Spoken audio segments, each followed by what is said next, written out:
বৈশাখী উপলক্ষে রাঙামাটিতে আয়োজন হয়েছে 7 দিনের পাহাড়ি মেলা। খাবার পোশাকের দোকান তো আছেই, চলছে সাংস্কৃতিক কর্মকাণ্ড।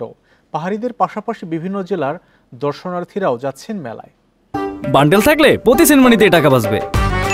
বিকাশ সেনমানি বান্ডেল কিনে জিতুন প্রতি লেনদেনে। পাহাড়ে বসবাস করে চাকমা, মারমা, ত্রিপুরা সহ 13টি ক্ষুদ্র জাতিগোষ্ঠী। এসব জনগোষ্ঠীর প্রধান উৎসব বৈশুখ সাংরাই বিজু।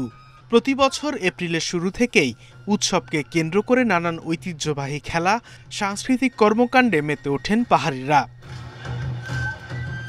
বৈশাখী উপলক্ষে রাঙামাটিতে এরই মধ্যে শুরু হয়েছে উৎসব। ক্ষুদ্র নৃগোষ্ঠী ইনস্টিটিউটে সপ্তাহব্যাপী আয়োজনে অংশ নিচ্ছেন পাহাড়িরা।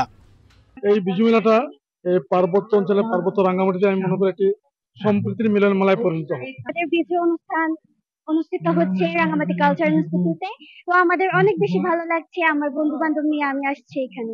নিজস্ব পোশাক, অলংকার, খাবারের দোকানে চলছে কেনাকাটা। উৎসব দেখতে বিভিন্ন জেলার দর্শনার্থীরাও ভিড় করছেন। নতুন নতুন কিছু ঐতিহ্যবাহী সামগ্রী দেখতে পাচ্ছি, কিছু সুন্দর সুন্দর খাবারের দোকান তৈরি বসেছে এখানের মধ্যে, বিভিন্ন ঐতিহ্যবাহী খাবার তৈরি হচ্ছে। উৎসবে প্রতি সন্ধ্যায় সাংস্কৃতিক পরিবেশনার মধ্য দিয়ে নিজেদের সংস্কৃতি তুলে ধরবে পাহাড়ি জনগোষ্ঠী। এখানকার উৎসবগুলো উৎসব মুখর পরিবেশে সকলের সহযোগিতায় অনুষ্ঠানের মাধ্যমে আমরা দেশবাসী, বাংলাদেশে তথা সারা বিশ্বে জনগণের কাছে এই মেসেজ পৌঁছাতে চাই, রাঙ্গামাটি বহু ধর্ম, বর্ণ এবং সংস্কৃতির দেশ। সকল সম্প্রদায়ের ট্রেডিশনাল সংস্কৃতি, ইতিহাস এগুলো তুলে ধরাই হলো এই মেলার উদ্দেশ্য। প্রথম পর্বের উৎসব শেষ হবে 9 এপ্রিল। দ্বিতীয় ও তৃতীয় পর্বের উৎসব চলবে 16 এপ্রিল পর্যন্ত।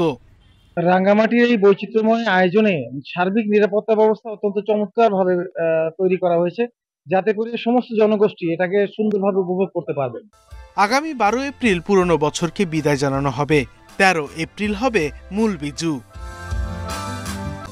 Independent news.